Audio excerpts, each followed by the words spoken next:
y bienvenidos a esta jornada sobre unidades de I+D+I empresariales, organizado por Zabala y Fundación Industrial Navarra.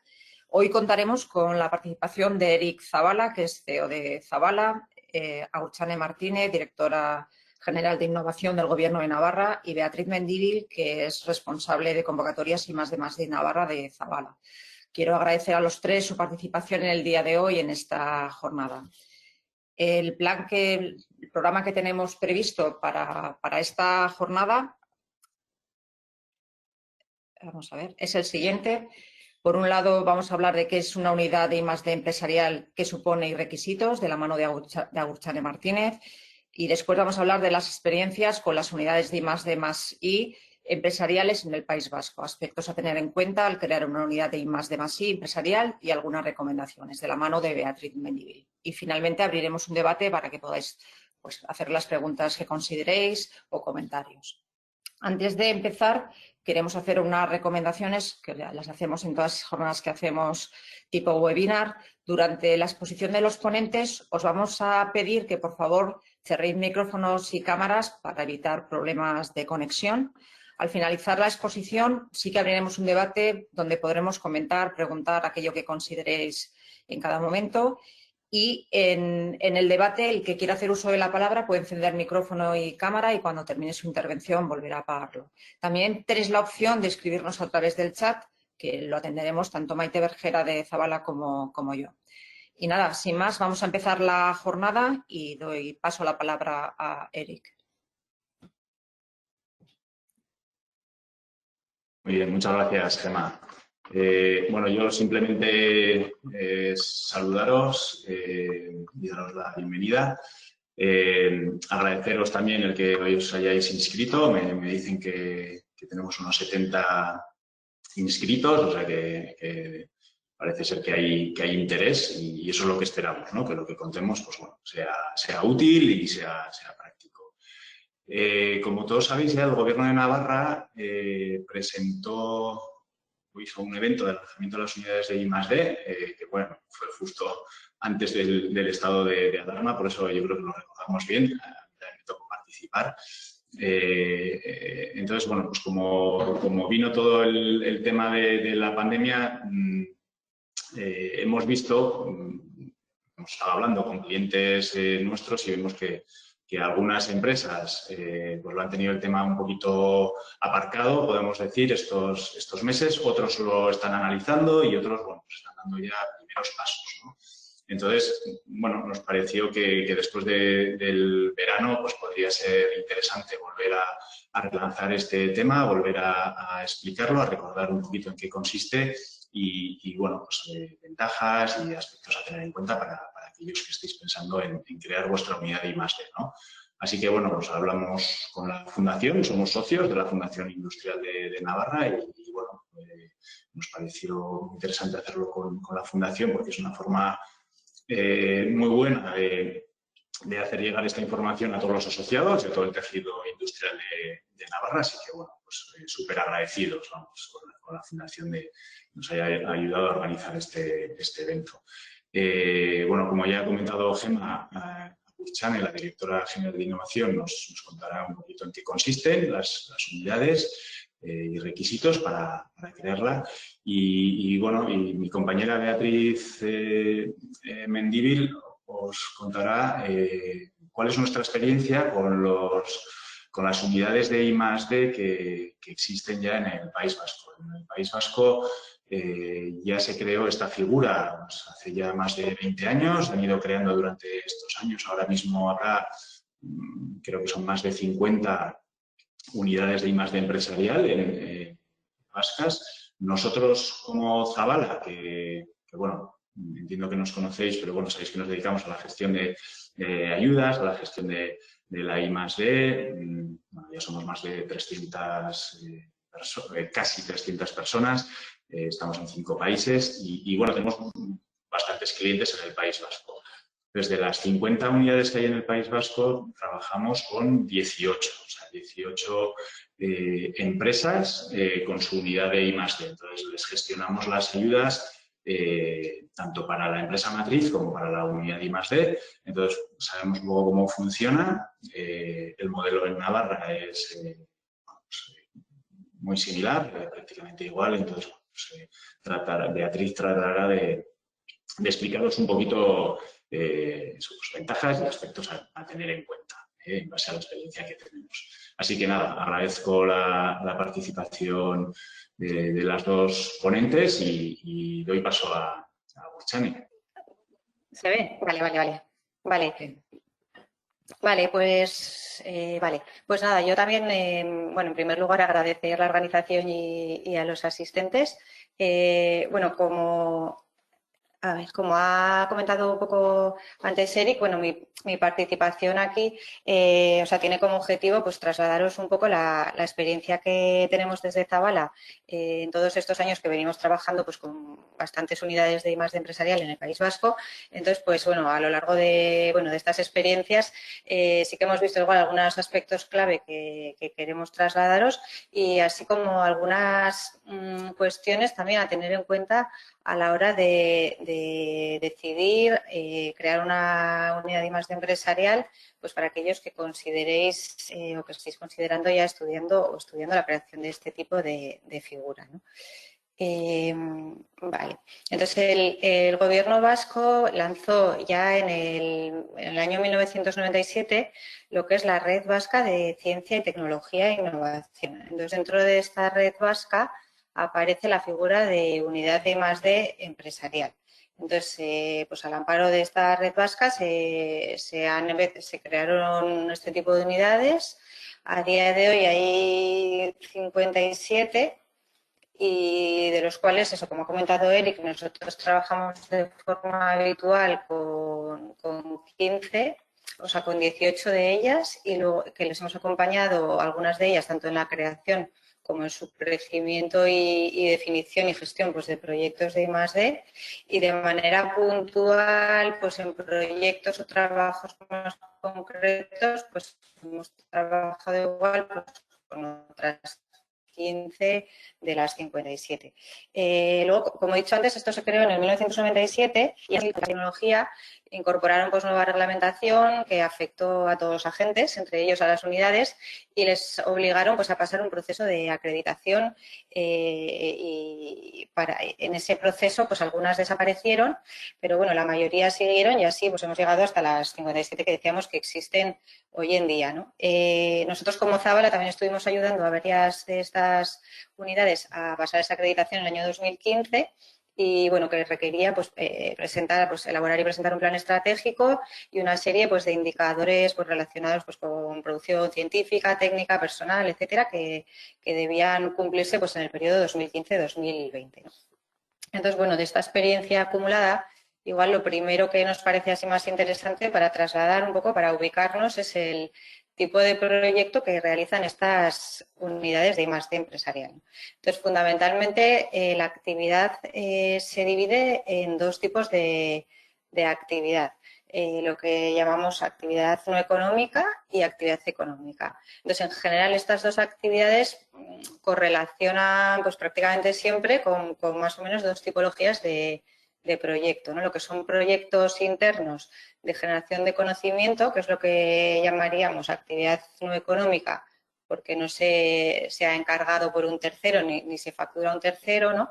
Y que son, pues eso, como decía antes, proyectos de generación de conocimiento en TRLs bajos. TRL, bueno, si sabéis, es una escala que es una forma aceptada de medir lo que es el grado de madurez de una tecnología. Entonces, estos serían pues tecnologías más inmaduras y, bueno, pues pueden suponer, dependiendo de las unidades, bueno, hay variabilidad, pero entre un 10 o un 30% o algunas incluso hasta casi la mitad de sus recursos a generar este tipo de conocimiento que luego, posteriormente pues repercutirá en la matriz, ¿no?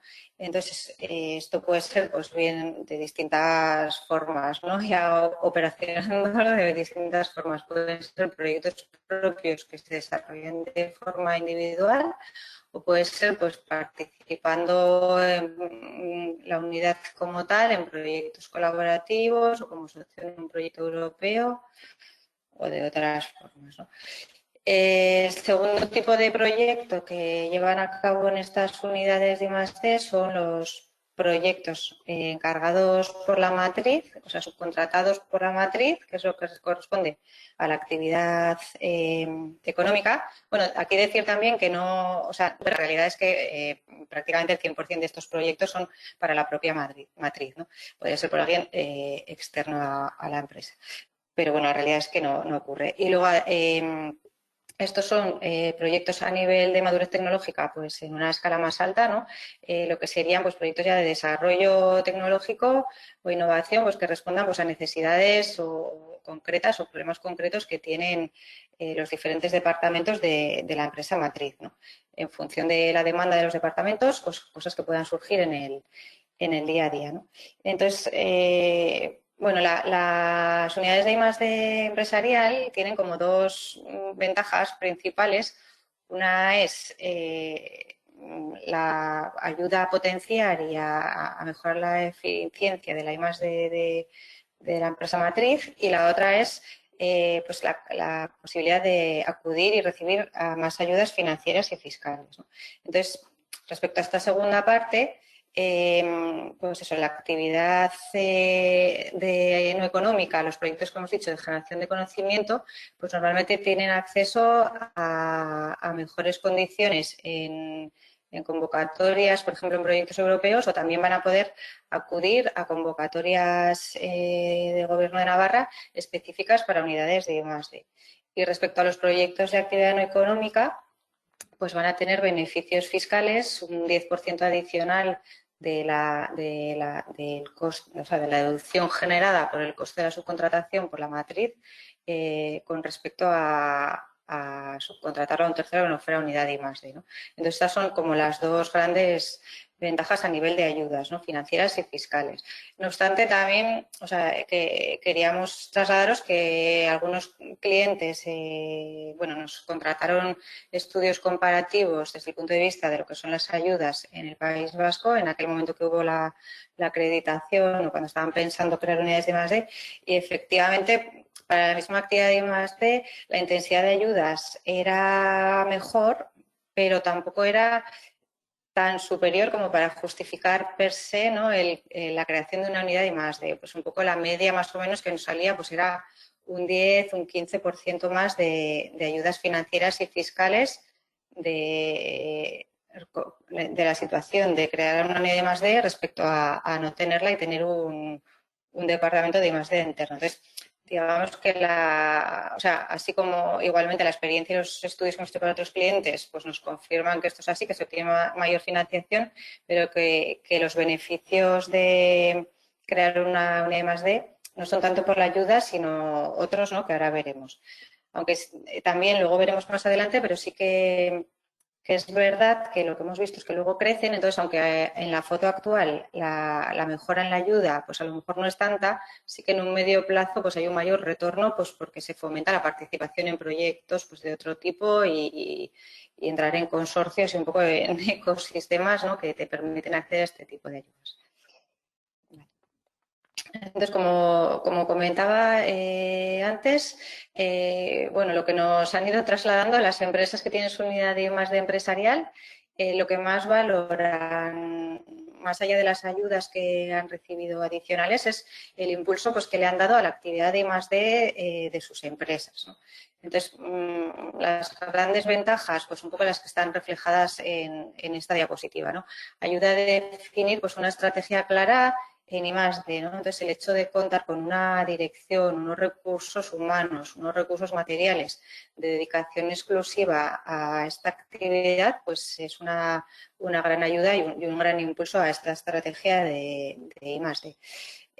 Tener una unidad de I+D con una gente dedicada y con unos recursos dedicados, pues me permite trabajar en una I+D más a largo plazo, ¿no? Entonces, lo que hablamos de la actividad no económica. Entonces, al separarse, ¿no? Estos recursos de lo que es el día a día, de los problemas del día a día de la empresa, pues permite acometer este tipo de proyectos más a largo plazo, ¿no? Entonces, esto es muy importante, ¿no? Pensar en que dónde me gustaría estar en unos años o qué podría hacer que no puedo hacer ahora, pues porque me come un poco el día a día, ¿no? Entonces, esto es de gran ayuda. Algunas unidades también nos trasladaban pues que lo que llamaban pues como el concepto del banquillo, ¿no? O sea, que contratan personal en la unidad de I+D que se forma y que aprende y que trabaja en este tipo de proyectos de más investigación industrial de más largo plazo, y una vez que están formados, pues a lo mejor pasan a la matriz con ya este conocimiento adquirido, y luego pues eso es de mucha ayuda a la hora de aplicar estos conocimientos en los productos, ¿no?, de la empresa matriz.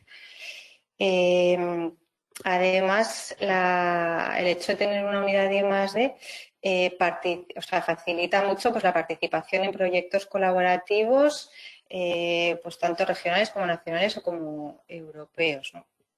Sobre todo en la parte europea, pues sí que se ve que es un impulso importante, y además en ese caso sí que la diferencia en ayuda también es muy importante. Ayuda a crear y potenciar el ecosistema de innovación de la empresa, ¿no? A base de participar en proyectos colaborativos, pues voy conociendo a otros socios, el conocimiento pues va transmitiéndose, me voy metiendo eso pues en este tipo de ecosistemas que al final pues se traducen en beneficios, ¿no?, en intangibles beneficios para la empresa matriz. También ellos valoraban mucho la imagen, ¿no? La imagen de tener, o sea, que les da pues el tener una unidad de I+D con personal dedicado y con unos recursos dedicados, ¿no? Y sobre todo pues igual en multinacionales, donde pues igual la imagen y el posicionamiento que les daban dentro del grupo de la multinacional, pues lo valoraban mucho pues para afianzar, ¿no?, y asegurar lo que es el futuro pues de esa delegación en la región, ¿no?, de esa multinacional. Otra cosa muy importante es que es más fácil pues atraer talento, ¿no?, talento investigador. Luego, lo que comentábamos antes, en proyectos europeos de financiación pública, por ejemplo, las ayudas, al ser unidades sin ánimo de lucro, ¿no?, que luego veremos que es uno de los requisitos que nos comentará Chane, pues nos permite acceder a ayudas pues, prácticamente al 100% de subvención, ¿no? Entonces, sí que hay un mayor retorno, y al final, pues como comentábamos, el hecho de meterte en estos ecosistemas, en estos consorcios, y de potenciar la participación en proyectos colaborativos, y que eso sí que hemos visto que se ha incrementado nuestros clientes en estos años, pues el retorno en ayudas sí que es mayor, ¿no? En un medio plazo sí que es mayor. Entonces, eso, pues en resumen, pues estas dos grandes ventajas, ¿no? Lo de impulsar la actividad de I+D, y luego pues mejor acceso a ayudas y a beneficios fiscales, que si, como decíamos, en la foto actual no es quizás pues tan diferente, en el medio plazo sí que hemos visto que la mejora pues es importante, ¿no? Vale. En esta segunda parte quería comentaros algunas consideraciones a tener en cuenta a la hora de crear estas unidades de I+D. En primer lugar, es muy importante valorar el tamaño de la empresa, valorar la capacidad en I+D, los recursos que tenéis en la empresa, el tamaño del departamento técnico, del departamento de I+D, y valorar pues eso, el impulso, la estrategia que se quiere dar a la I+D, ¿no? Entonces, otro de los requisitos para crear una unidad de I+D empresarial en Navarra es que tiene que tener al menos 5 personas en plantilla, ¿no? Entonces, a la hora de crear esta unidad hay que tener en cuenta que aunque pasemos a 5 personas del departamento de I+D o del departamento técnico a la unidad, pues deberíamos dejar a personal con capacidad técnica en la empresa matriz, ¿no? Entonces, el motivo para esto es que este nuevo modelo pues, nos obliga a estructurar los proyectos de la empresa de manera un poco diferente, y para pues, poder optar de la mejor manera pues, a lo que son los incentivos, ¿no?, en ayudas o fiscales, pues es importante mantener este personal en la matriz. Por ejemplo, bueno, en este esquema, ¿no? Si suponemos, o sea, si vemos que el cuadro gris es la empresa matriz, ¿no? Y el cuadro azul dentro es el departamento de I+D, pues podemos, por ejemplo, pensar que las personas que están en este departamento pues están actualmente desarrollando 3 proyectos, ¿no? El proyecto 1, que es un proyecto que sería interno con todo el personal del departamento de I+D, el proyecto 2, en el que participa personal de I+D y personal de otros departamentos, y el proyecto 3, del mismo modo, ¿no? Participación entre personal de I+D y departamento. La estructura de un presupuesto, de un proyecto típico para acceder a financiación pública, pues viene a ser más o menos, bueno, el 50% o más, o el 60%, dependiendo aquí de las temáticas o de las áreas, pero la mano de obra interna, y luego el resto pues se cubre con otras partidas, como pueden ser pues subcontrataciones técnicas a terceros, materiales, amortización de equipamiento y costes indirectos, ¿no? Este esquema, que es el que tendríamos actualmente, en el caso de que pasemos a todo nuestro personal del departamento de I+D a una nueva unidad de I+D, pues los 3 proyectos que teníamos antes, ¿no? Nos quedarían así. Este sería el proyecto interno, el 1, y el 2 y el 3, que serían con parte de personal del departamento, que ahora es la unidad, y parte del personal de la empresa matriz. Con lo cual, la estructura del presupuesto de estos últimos 2 proyectos, el 2 y el 3, si la empresa matriz es la que va a acudir a buscar financiación, quedaría de la siguiente manera, ¿no? Una partida mucho más pequeña de personal, una partida muy importante de subcontrataciones, porque en este caso la empresa matriz subcontrataría la unidad de I+D para que ese personal que está en la unidad de I+D trabaje en este proyecto, y luego el resto de partidas, ¿no? Materiales, amortización de equipos, costes indirectos. Entonces, ¿qué ocurre? Que la mayoría de las convocatorias de ayudas tienen límites a la subcontratación, y la mayoría está limitado a un 50% del presupuesto del proyecto, con lo cual en este esquema pues nos cerraríamos las puertas, ¿no? La empresa matriz se cerraría las puertas para poder acudir a financiar estos proyectos en muchas convocatorias que a día de hoy sí podrían. Entonces, bueno, ¿qué es lo ideal un poco desde nuestro punto de vista?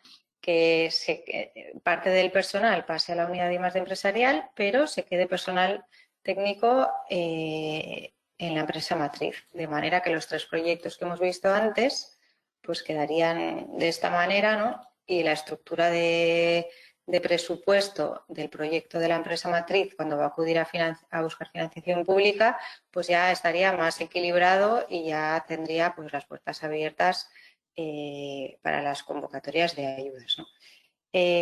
También hay que tener en cuenta un par de detalles que cuando o sea, al estar vinculadas la empresa matriz y la unidad de I+D accionarialmente, pues a la hora de financiar el coste de la subcontratación de la unidad de I+D, se tiene en cuenta el precio de coste, ¿vale? Sin margen, o sea, lo que le haya costado, o sea, el coste de personal o de los materiales que emplee o de la amortización de los equipos de la unidad de I+D es lo que va a financiar normalmente la convocatoria de ayudas, ¿vale? Entonces puede haber quizás en algunos casos pues desajustes con respecto igual a políticas de transferencia de precios que pueda tener pues un grupo, por ejemplo, ¿no? Vale. Entonces, bueno, respecto a las ayudas, otro tema importante que hay que tener en cuenta a la hora de solicitar financiación es que las unidades de I+D empresarial van a tener una doble consideración, ¿no? A nivel regional, el Gobierno de Navarra van a estar acreditadas como agentes de SINAI y tendrán pues, beneficios y tendrán pues, privilegios de poder acceder pues, a ciertas convocatorias que estén dirigidas a los agentes del SINAI. ¿Vale? Pero eso va a ser siempre en Navarra, para el Gobierno de Navarra. Cuando salimos a buscar financiación fuera de Gobierno de Navarra, pues si vamos a un organismo nacional, a un ministerio o al Centro para el Desarrollo Tecnológico Industrial o cualquier otro organismo, normalmente van a ser considerados, o sea, dependiendo de la forma jurídica, pero normalmente van a ser, si son pues hay empresa, van a ser considerados empresa. Entonces, esto es muy importante a tener en cuenta, ¿vale? Entonces, porque puede ocurrir que haya convocatorias en las que se premie, por ejemplo, la participación de organismos de investigación, pero estas unidades no son organismos de investigación, por ejemplo, para el Ministerio, ¿no? Son empresas. Entonces, podrán acudir a las convocatorias que vaya a su matriz y no son considerados centros de investigación. Entonces, hay que, bueno, jugar un poco y tener en cuenta este doble rol, ¿no? Aun y todo, pues eso, se nos abre pues un mayor abanico de posibilidades, ¿no? Normalmente los proyectos que encarga la matriz y que subcontrata la unidad de I+D, pues se puede pedir financiación pública a las convocatorias habituales, pues de Gobierno de Navarra, de ministerios, de CEDETI, en el que en el presupuesto de la matriz, pues la unidad de I+D vaya como una subcontratación, ¿no? Y luego, además, la empresa matriz pues, se podrá deducir el 50% de los gastos de subcontratación a su unidad de I+D. Y luego, bueno, por otro lado, la unidad como tal, con sus proyectos internos, ¿no? Los que hemos hablado que eran de generación de conocimiento, de actividad económica, pues también podrán acudir por sí mismos a otro tipo de convocatorias. Y aquí hay que tener en cuenta también que esta actividad interna se puede financiar con ayudas. Bueno, sería deseable que se financiara con ayudas, pero quizás no sea posible conseguir el 100%, ¿no? Sino que habrá una parte pues, de esa actividad que lo tendrá que cubrir pues, la matriz de alguna manera, ¿no? Y esto pues también hay que tener en cuenta porque hay que manejarlo pues desde el punto de vista financiero pues dentro del grupo, ¿no? Y ya un poco, bueno, finalmente por resumir un poco los aspectos a considerar que nos parecen más importantes a la hora de crear una unidad de I+D. O sea, va a ser una mayor carga burocrática porque hay que crear pues, una nueva entidad jurídica dentro del grupo. Entonces, pues hay que poner los recursos necesarios dentro del grupo pues para su gestión pues administrativa, directiva, financiera, contable, etcétera, ¿no? Que es una nueva empresa dentro del grupo. Luego, bueno, hay que manejar bien la transferencia de personal porque puede ser un tema sensible, ¿no? Entonces, quién pasa de la empresa de matriz a la unidad, quién no y en qué condiciones, pues todo eso hay que manejarlo y negociarlo, ¿no? También, pues a lo mejor, si se van a transferir activos, pues a lo mejor pues habrá que tasarlos. Igual pues es necesario que la unidad pues pase nuevas homologaciones o certificaciones. Luego, muy importante, ojo con los proyectos que están financiados y que estén actualmente vivos, ¿no? Porque también eso hay que manejarlo. Pues habrá que solicitar cambios a los organismos que nos estén financiando esos proyectos. Si afecta a personal, por ejemplo, que va a cambiar a la unidad, pues a ver, o si hay que manejarlo, ¿no? Entonces, tener en cuenta los proyectos que están financiados, cuándo finalizan, qué personal y qué medios estaban implicados para poder hacer esto de la mejor manera posible, ¿no? Y no perder esa financiación que ya estaba pues, concedida, ¿no? Luego, bueno, hay que manejar también, hay cierto riesgo, ¿no? O sea, decíamos antes que una de las grandes ventajas de la unidad de I+D es desvincularse del día a día de la empresa, ¿no? Para poder dedicarse más a temas estratégicos a largo plazo, de generación de conocimiento, cosas que no se hacen el día a día. Pero por otro lado, pues también hay que tener cuidado de que esto no se separe demasiado, ¿no? O sea, que también, bueno, pues hay un cierto riesgo de desvinculación de la estrategia general de la empresa, que también eso pues hay que manejarlo, ¿no? Y luego es muy importante la implicación de la dirección de la empresa matriz en todo el proceso, que esto sea pues o sea, que esté alineado con la estrategia del grupo empresarial o de la empresa matriz y que sea parte fundamental de la estrategia, ¿no? Esto, bueno, muy, muy importante. Estas son un poco las principales cosas que queríamos poner en la mesa un poco para tener en cuenta, ¿no? Antes de iniciar este proceso de creación de unidad de más. Y bueno, ya finalmente, como conclusión, o sea, desde nuestro punto de vista, es una gran oportunidad que tenemos ahora en Navarra, ¿no? Que el Gobierno de Navarra apuesta por esto y que a nosotros nos parece que puede realmente suponer un impulso para la I+D de las empresas, ¿no? Y de Navarra, ¿no? Como región.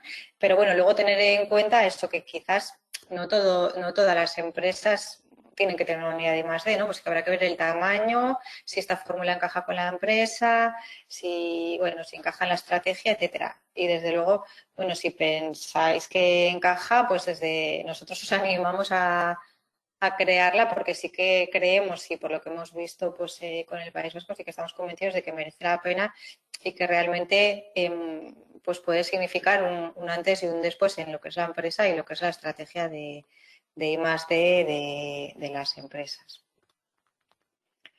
Y bueno,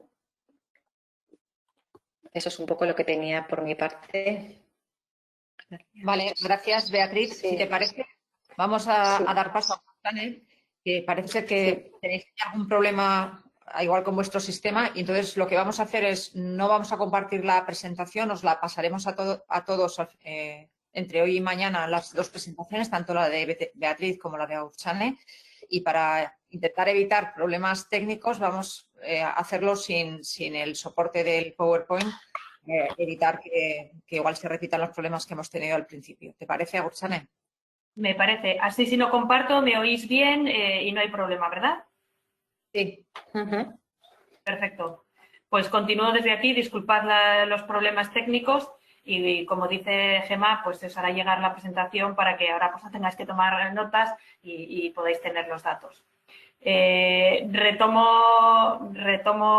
donde lo he dejado más o menos y voy a empezar un poquito pues con la idea que acaba de decir Beatriz, ¿no? Que como os ha presentado, hay muchas cosas que hay que tener en cuenta. No es una cosa que hay que tomar a la ligera, el formar una unidad de I+D+I empresarial, pero las experiencias previas que tienen nuestros vecinos son que es una experiencia enriquecedora, que desde luego es muy positiva y que es una entidad, una tipología de entidad en juego que está dando, pues que está dinamizando, ¿no?, lo que es la I+D+I y que es a lo que aspiramos también aquí. Como os decía, el espíritu de estas unidades es enfocarse fundamentalmente a las necesidades de I+D+I de su empresa matriz y la gracia de estas unidades es que sean ese nexo de unión entre los centros tecnológicos, universidades, que digamos tienen un lenguaje un poquito diferente con las empresas, ya que el personal que está ahí, la orientación, pues es muy próxima a lo que pueden ser estos centros, pero sin perder de vista el foco que pueden tener la empresa matriz. Y dicho esto, pues voy a pasar a lo que es, digamos, el proceso formal, ¿no?, las consideraciones formales de una unidad de I+D+I. Voy a repetir lo que son los requisitos de agente de ejecución, porque no sé si antes se ha oído o no se ha oído, dónde se ha quedado, entonces voy a empezar, digamos, desde cero.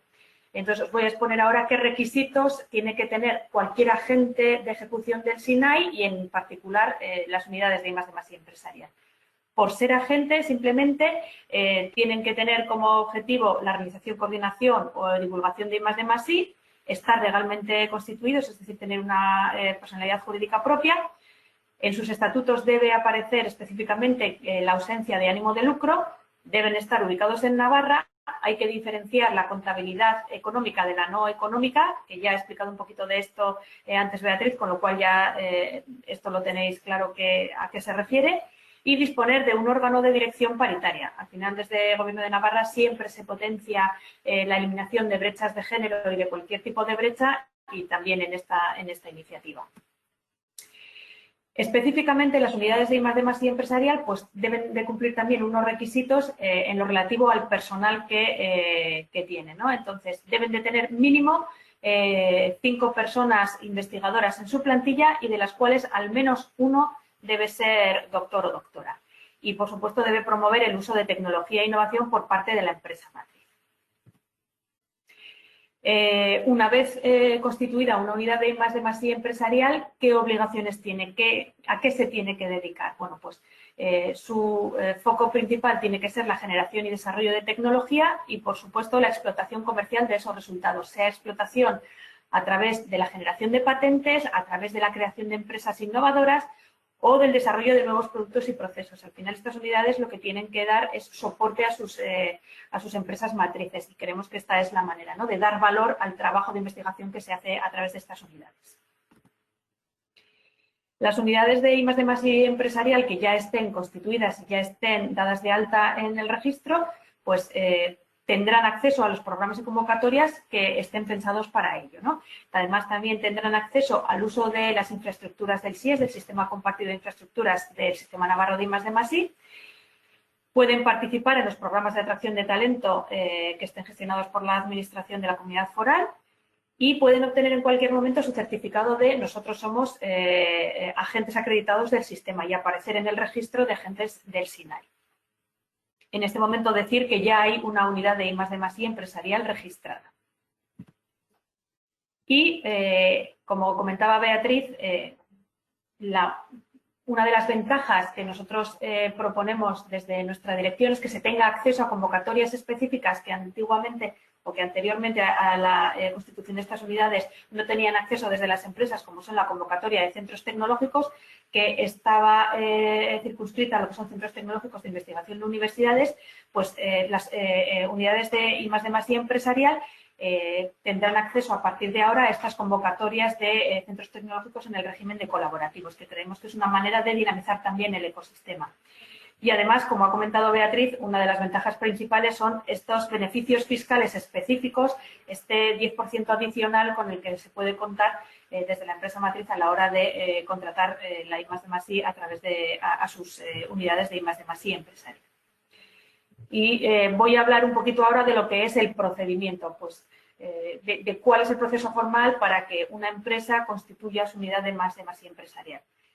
Si vosotros estáis pensando que puede ser una herramienta útil para vosotros, pues lo primero que tendréis que hacer es presentar una solicitud de acreditación. Esta solicitud debe hacerse de manera telemática a través del catálogo de trámites del portal de Gobierno de Navarra.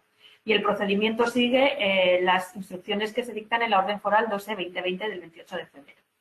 La documentación a presentar es la documentación típica, pues NIF, escritura de constitución, estatutos, informe de auditoría y cuentas de los 2 últimos ejercicios, contabilidad separada de la parte económica de la no económica y el certificado de composición del órgano de dirección para comprobar esa paridad. Además, las unidades de I+D+I empresarial deberán presentar también la relación del personal investigador, porque uno de los requisitos es tener mínimo 5 personas investigadoras, y la relación de personal con título de doctor, porque al menos uno de ellos debe de ser doctor. Y además deben de presentar el plan estratégico de la unidad de I+D+I empresarial, donde esperamos que lo que se incluye pues sea eso, las líneas de investigación, la participación en proyectos de I+D+I, los planes de generación y desarrollo de tecnología o los planes de explotación de resultados. Una vez habéis presentado toda la documentación, el siguiente paso sería la evaluación de esa solicitud, que se hace desde el servicio de I+D+I de la Dirección General de Innovación. El primer paso es comprobar que toda la documentación esté completa. Si está completa, sigue el proceso y si no está completa, se avisaría al solicitante y se le darían 10 días hábiles para subsanar esos documentos que faltan. Una vez de que la propuesta está completa, la resolución es por parte de una resolución de la Dirección General de Innovación. Como entendemos que hay unos requisitos específicos que en un momento dado pueden ser difíciles de cumplir, como pueden ser el hecho de tener un doctor en la plantilla o el hecho de tener un órgano de dirección paritario, se puede dar una acreditación condicionada.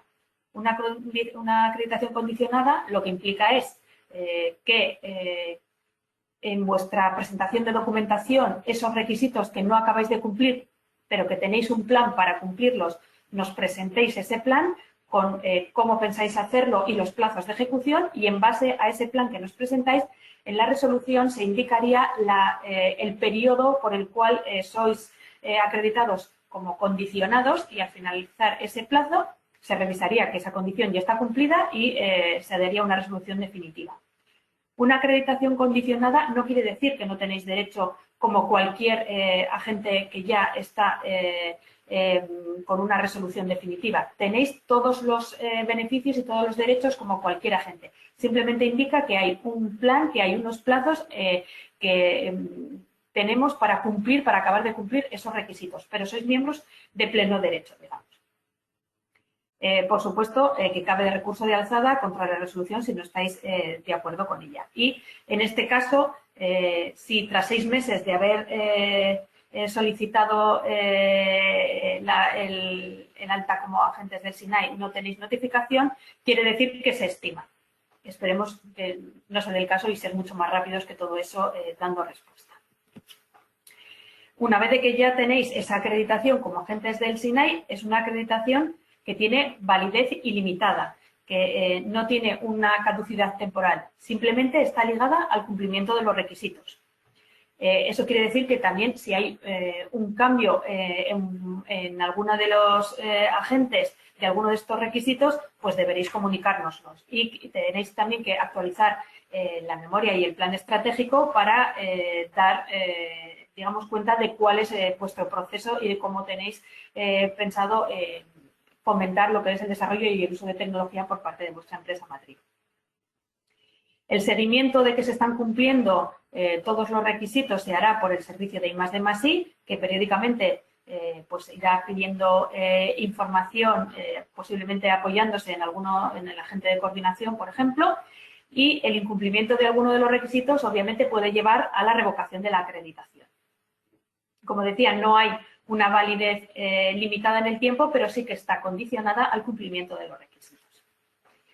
De lo que es el aspecto formal, esto sería todo, ¿no? Pues hay una serie de documentación que hay que presentar telemáticamente, se hace una evaluación de esa documentación, se da una acreditación positiva o negativa y una vez de que es positiva hay una validez indefinida y simplemente una comprobación periódica por parte del servicio de I+D+I de una serie de datos, conforme se crea necesario, de que todo se está cumpliendo correspondientemente. Y tenemos ya un registro de agentes del SINAI en marcha al que podéis acceder y donde todas estas entidades, estas unidades de I+D+I empresarial se verían reflejadas como cualquier otro agente. Por mi parte, por lo que es el proceso formal, nada más. Animaros a que evaluéis dentro de vuestra empresa si esta puede ser una herramienta que os puede ser útil, que os puede beneficiar. Esperamos desde el Gobierno de Navarra que esta sea una herramienta que dinamice la I+D+I en Navarra, que sea un buen nexo de unión entre los distintos mundos para que no estén separados, para crear ecosistema y para que realmente el trabajo de investigación dé unos frutos, haya algo concreto que salga de estos proyectos de investigación, y animaros a que si tenéis cualquier duda, queréis cualquier orientación, cualquier cuestión, os pongáis en contacto con nuestro servicio, con el correo electrónico sinai@navarra.es, donde gustosamente os daremos respuesta a todo lo que preguntéis. Por mi parte, nada más, daros las gracias a los asistentes, dar las gracias a Fundación Industrial y a Zabala por contar con nosotros y por aguantarnos esta charla de datos un poquito tediosa de qué es lo que se necesita, cómo hay que hacerlo, que entiendo que puede ser una parte del proceso que también puede echaros para atrás a la hora de constituir una. Nada más y muchas gracias por vuestra atención. Muy bien, gracias Agurtzane y gracias Beatriz, a las dos por vuestra exposición. Y ahora, si os parece, abrimos debate o para cualquier consulta, pregunta que podáis tener o cualquier duda que os haya quedado, que ya la podréis tener o que os ha quedado de las exposiciones de Beatriz y de Agurtzane. El que quiera hablar, como hemos comentado, puede abrir su micrófono y hacer la pregunta. Buenos días a todos. Yo quiero empezar el turno de preguntas para animaros a todos a liberar todas las cuestiones que hayan quedado ahí pendientes.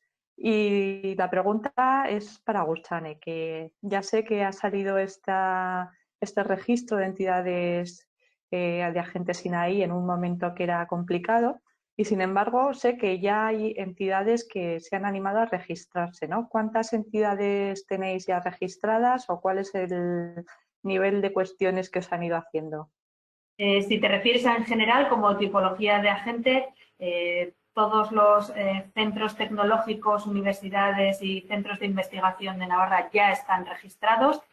Está pendiente de firma también INTIA como centro tecnológico.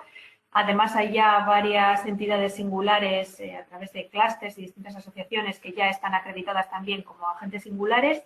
Y, como os comentaba antes, para mí la noticia más importante es que ya hay registrada una unidad de I+D+I empresarial, el Centro Stirling del Grupo Mondragón, que ya está acreditada. Tenemos además algunas consultas de otras empresas que están interesadas.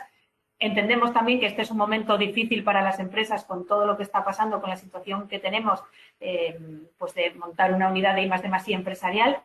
No pasa nada, esto no es una convocatoria cerrada en el tiempo, esto está abierto en el tiempo, pensadlo bien, consultadlo bien, estamos aquí para resolver vuestras dudas y lo que esperamos es que a lo largo de este año se vayan animando más empresas, poder contar con 4, 5, 6 empresas que hayan tomado la iniciativa de montar una unidad de I+D+I empresarial en los próximos meses, y que a futuro pues tengamos un número de unidades de I+D+I suficiente como para que esto sea un agente potenciador, dinamizador y que de verdad sea un punto de inflexión y cree una diferencia, ¿no? en lo que es el ecosistema de innovación en Navarra. Muy bien, sí.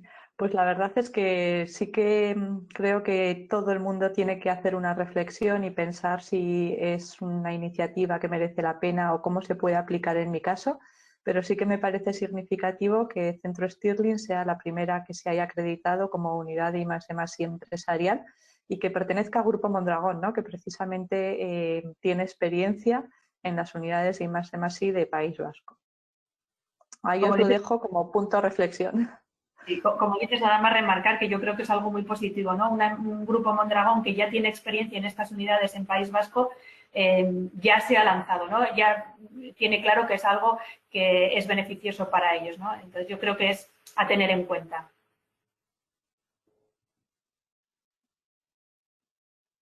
Muy bien, ¿alguno más quiere hacer alguna pregunta? ¿Tiene alguna duda? Sí, buenas, soy Miguel Mateo. Tenía una duda y una pregunta. La duda es,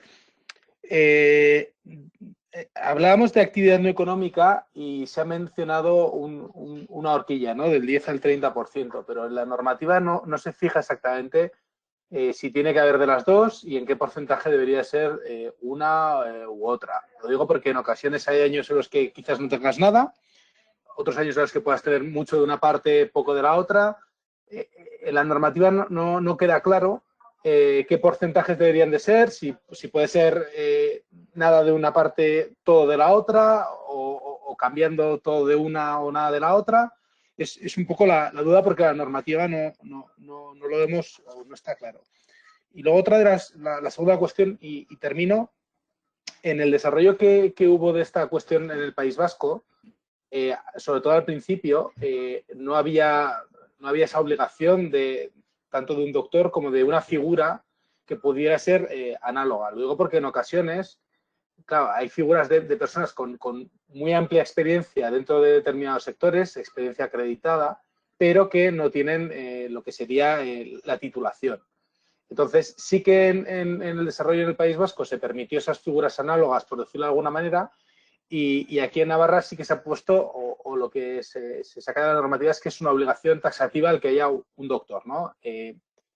Me gustaría saber si es de esta manera y si tiene que ser a tiempo completo, a tiempo parcial, una serie de horas, porque en ocasiones una unidad de I+D empresarial no tiene, en empresas de según qué tamaño, no tiene la suficiente carga de trabajo como para tener una persona a tiempo completo todo el rato dentro de la unidad. Entonces sí que es un sobrecoste porque no tiene tanto sentido el tener una persona 100% cuando realmente la actividad que podría tener pues no es tanto. Entonces son las dos cuestiones que quería plantear. Gracias. Gracias, Miguel, por tu pregunta. A la primera parte de actividad económica y no económica, efectivamente, la normativa no lo marca y, efectivamente, unos años puede ser más que otros. Que no haya nada de actividad no económica me sorprendería en una unidad de I+D+I enfocada a la investigación y al desarrollo de tecnología, puesto que esta actividad no económica se refiere a la capacitación de esta entidad para poder dar soporte. Sí que es verdad que puede fluctuar, pero me extrañaría o no diría algo demasiado bueno de una entidad que no hubiera nada, cero, de actividad no económica, que, como digo, es la que está orientada no a dar un servicio concreto, sino a capacitarse en tecnología, en capacidades diferenciadas a las que tienes en este momento o a incrementar las que tienes en una determinada línea. La normativa, como dices, lo que te obliga es a diferenciarla, a que tú tengas una contabilidad separada y se sepa qué porcentaje va a esa actividad económica y a la no económica. Y en cuanto a lo que son la obligatoriedad de doctores, se admite cualquier tipología de contrato que esté en el marco legal. Puede ser un contrato temporal, sí, mientras tú siempre tengas cubiertas que tienes ese número de personas trabajando ahí con estos requisitos. ¿Puede ser a tiempo parcial? Sí, también puede ser a tiempo parcial. Mientras sea una tipología de contrato legal, entre esta unidad de I+D+I empresarial y ese trabajador, está admitida. Sí, yo aquí por apuntar un poco eso, el porcentaje de actividad no económica que indicábamos en la diapositiva, o sea, efectivamente no era una obligación, sino un poco la media de lo que hemos ido preguntando a las unidades, pues más o menos que dedican a ese tipo de actividad, pues por poner un referente, ¿no? Pero efectivamente, y además, como había dicho antes, también hay variabilidad, hay quien dedica más, menos y hay quien llega igual hasta el 50%.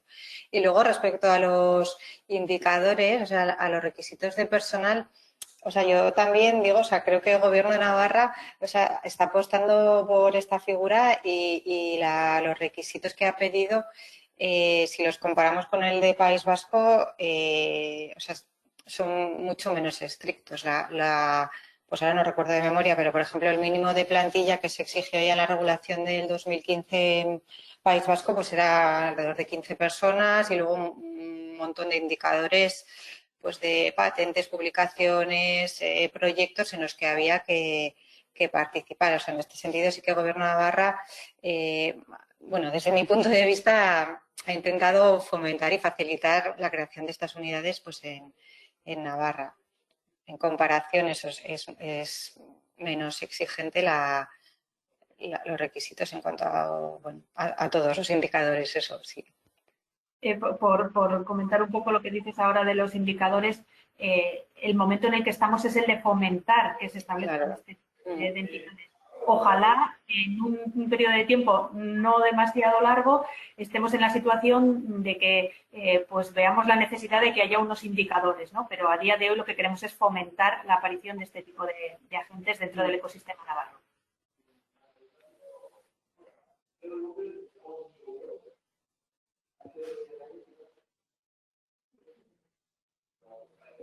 Muy bien. ¿Tenemos alguna pregunta en el chat? Un segundín, voy a apagar el micrófono, ¿vale? Tenemos Diego Mendiola que pregunta ¿cuál es el tamaño mínimo de empresa recomendable que conocéis con buen resultado en País Vasco que haya desarrollado una unidad de I+D? ¿Hablamos de grandes empresas o también podrían ser pymes? Podría ser pyme también, ¿eh? Sí, sí. O sea, obviamente grandes empresas está muy claro, pero una pyme, pero, o sea, siempre tener en cuenta que tiene que ser una pyme igual con un tamaño y unos recursos ya dedicados a I+D y propios, pues significativos, ¿no? O sea, hay que pensar que tengo que tener por lo menos 5 personas en mi unidad de I+D, más personal técnico, ¿no? Hemos dicho en la matriz, más luego todo el resto de actividad que hay que hacer, pues bueno, pues una pyme de un tamaño, no sé, medio grande, o sea, en lo grande de pyme, pues también podría ser sin problema. O sea, también hay de pymes, sí. ¿Volumen de negocio recomendable? Pregunta Diego. Pues no lo sé. También aquí a valorar en cada, o sea, habría que valorar a nivel individual. Sobre todo yo creo que es un tema eso de recursos y de estrategia, o sea, más que de... O sea, está claro que hay que tener un tamaño mínimo, ¿no? Porque si no, pues quizás no tiene sentido ni empezar el camino, ¿no? Con los trámites administrativos y la carga de gestión adicional que hay pues, que soportar, ¿no? Al final tienes una empresa nueva y pues, tiene que tener sus cuentas, tiene que tener su contabilidad, tiene que tener su gestión. Pero bueno, más que, o sea, no sé, sabría decir una cifra. O sea, yo creo que es más un tema de estrategia y de valorar los recursos y ver en cada caso. O sea, puedes tener una empresa con un volumen de negocio muy grande, pues que a lo mejor la inversión en I+D no es tan grande, y una más pequeña que sí que pues es muy tecnológica y la apuesta por la I+D pues es más fuerte, y a lo mejor aunque en cifras no se puede comparar, pues sí que tiene más sentido en este segundo caso. No lo sé, habría que ver en cada caso, yo creo. Y luego pregunta cuál es la diferencia esperada en el porcentaje de desgravación entre un proyecto de I+D que se bonifica con personal propio desde una matriz con respecto a la que se bonifica desde una unidad. Y luego dices, ¿se entiende que la innovación no queda cubierta en las unidades? Respecto a lo segundo, sí, porque son unidades de I+D más I empresarial, o sea, coge la I pequeña también. Y respecto a la primera pregunta, la de la deducción fiscal, pues aquí depende un poco, porque, o sea, sí que es cierto que la subcontratación de las unidades de I+D pasa de, o sea, normalmente una subcontratación dentro de un proyecto de I+D, si no es a una universidad o a un centro tecnológico, no, si es a una empresa externa, se desgrava al 40%. A una unidad de I+D tiene un 10% adicional, o sea, pasaríamos del 40 al 50%. Pero luego hay que tener en cuenta que personal de la empresa propia con dedicación exclusiva de I+D también se está deduciendo al 50%. Entonces, si ese personal de I+D de dedicación exclusiva es el que va a la unidad, pues no habría diferencia. No sé si me explico esto, ¿eh? No sé. O sea, a día de hoy, no sé, sí, bueno, perdón. Sí. Sí, no, solo quería decir que, como dices, hay situaciones en las que ya te permite llegar al 50%, que es lo que te permite estas unidades de I+D empresarial, que digamos, a priori, digamos que el valor es el mismo, solo decir que creo que es mucho más fácil justificar el que realmente se está en estas condiciones cuando tú haces esta contratación a la UIE que cuando tienes que ir justificándole a Hacienda, mira, he hecho este gasto, todo lo que vaya a través de una UIE va a ser mucho más fácilmente justificable y conseguir ese 50%. Sí, en ese sentido sí, facilita, claro, sí.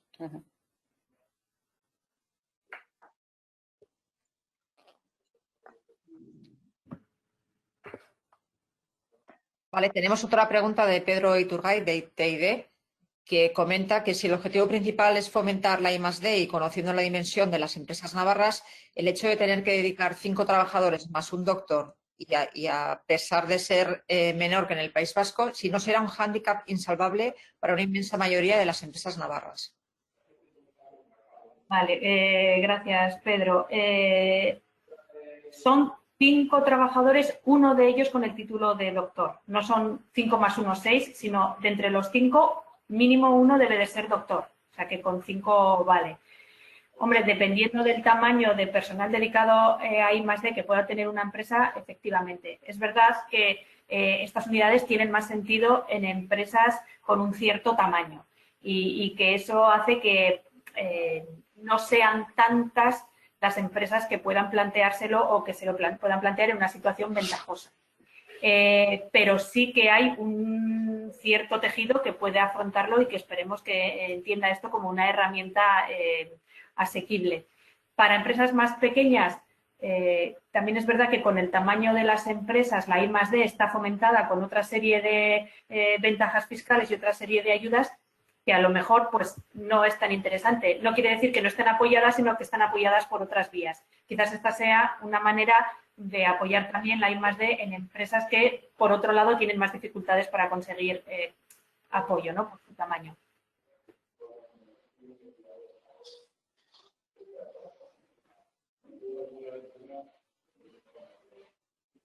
Muy bien, ¿alguna pregunta más?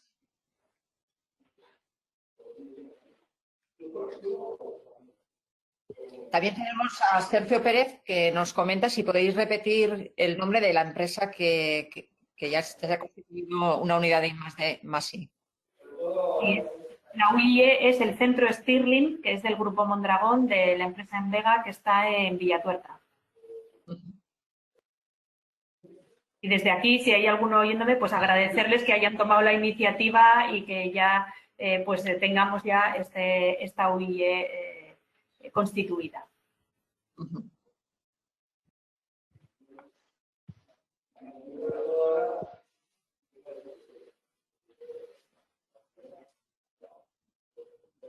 Muy bien, ¿alguna pregunta más por alguna parte de los asistentes?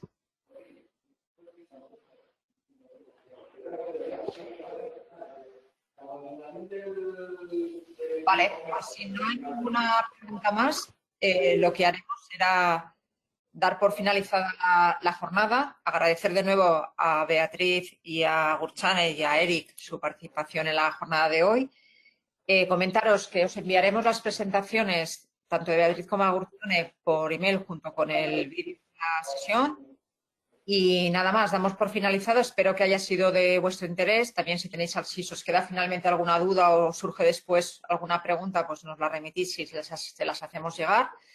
Y nada más, damos por finalizada la jornada y esperamos veros en una próxima ocasión.